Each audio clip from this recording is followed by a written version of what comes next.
বিৰোধী ইচ্ছুক প্ৰাৰ্থীয়ে নাই, তেওঁলোকৰ প্ৰাৰ্থী নাই। এতিয়া কোনোবা কাৰোবাক যদি জোৰ কৰি তেওঁলোকে প্ৰক্ষেপ কৰে বেলেগ কথা। গতিকে আমি ৰাইজৰ আশীৰ্বাদ সদায় লাভ কৰিছোঁ, এইবাৰো লাভ কৰিম। আমাৰ এতিয়া চিন্তা এইটো হৈছে আমি আমাৰ নিজৰ মাজত প্ৰতিযোগিতা, আমি মানে কোনজন প্ৰাৰ্থীয়ে আমাৰ যদি আমি 13টা বা 12টা আসনৰ কথা কৈছোঁ, কোনজন প্ৰাৰ্থীয়ে সৰ্বাধিক ভোট পাব সেইটো আমাৰ মূল প্ৰতিযোগিতা। যোৱাবাৰ 3,62,000 পাইছিল ডিব্ৰুগড়ৰ প্ৰাৰ্থী, আমি ইয়াত পাইছিলোঁ 3,61,000। এতিয়া কম্পিটিশ্যন নিজৰ ভিতৰতে, গতিকে সেইটো ৰাইজৰ তেনেধৰণৰ আশীৰ্বাদ আছে। আমাৰো কিছুমান খবৰ আহে যে আচলতে লখিমপুৰত কোনো উঠিব বিচৰা নাই তেওঁলোকৰ। প্ৰত্যেকগৰাকী যিটো মানৱ ডেকাই কালি কৈছিল যে পেহলা ইজনে সিজনক এৰি দিছে, ত্যাগ কৰিছে যে আপুনি খেলক মই নেখেলোঁ, ইজনে কৈছে আপুনি খেলক। তাৰমানে আচলতে ইয়াত কংগ্ৰেছত কি হয়, টিকেট লাভৰ বাবে দিল্লী পৰ্যন্ত পাইগৈ, হাৰক বা জিকক, কিন্তু ইয়াত নিশ্চিত পৰাজয়ৰ বাবে প্ৰধান বৰুৱাৰ সন্মুখত কোনো প্ৰাৰ্থীয়ে ইচ্ছাই প্ৰকাশ কৰা নাই।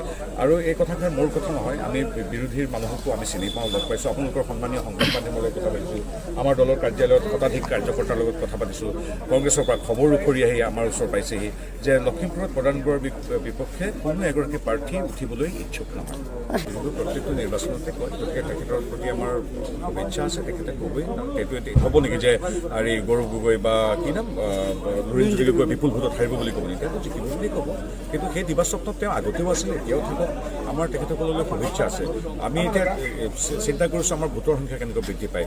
আমি যে জিকিম, যোৰহাটত জিকিম, যোৰহাটত কেনেকৈ ভোট বৃদ্ধি হয়, 2 লাখটো 3 লাখ কৰিব পাৰি নেকি ব্যৱধান, 3,60,000টো 4 লাখ কৰিব পাৰি নেকি ডিব্ৰুগড়ত, আমি সেইটো প্ৰক্ৰিয়াত আছোঁ। গতিকে আমি এতিয়া বিৰোধীৰ কথা আমি পাতিলোঁ আৰু এতিয়া তেওঁলোকক লৈ তেওঁলোকক আমি প্ৰাসংগিক কৰি নতুলোঁ। বিৰোধীৰ মই দেখিছোঁ, কালি মই শিৱসাগৰ বা ডিব্ৰুগড়, আজি মই ধেমাজিত আছোঁ, ইয়াততো বিৰোধীৰ ক'তো একো নাম নিচানেই নাই। আপোনালোকে কেৱল সংবাদ মাধ্যমে তেওঁলোকে অৱধাৰিত কৰিব, সংবাদ মাধ্যমৰ প্ৰশ্ন সুধিবই, সংবাদ মাধ্যমেহে তেওঁলোকক প্ৰাসংগিক কৰি তুলিছে, তেওঁলোকৰ 2-এজন সমৰ্থকৰ ফেচবুক পোষ্টেহে তেওঁলোকক প্ৰাসংগিক কৰি তুলিছে। আপুনি লুৰিণজ্যোতি গগৈ কওক বা আমাৰ গৌৰৱ গগৈ কওক বা ইয়াৰ লখিমপুৰ কংগ্ৰেছৰ কথা হওক, কোনো ইয়াত গণভিত্তিয়ে আমি দেখা নাই এইটো। গতিকে তেখেতসকলৰ প্ৰতি শুভেচ্ছা আছে, প্ৰত্যেক গণতান্ত্ৰিক দল, কিন্তু ফিল্ডত তেওঁলোকৰ উপস্থিতি শূন্য।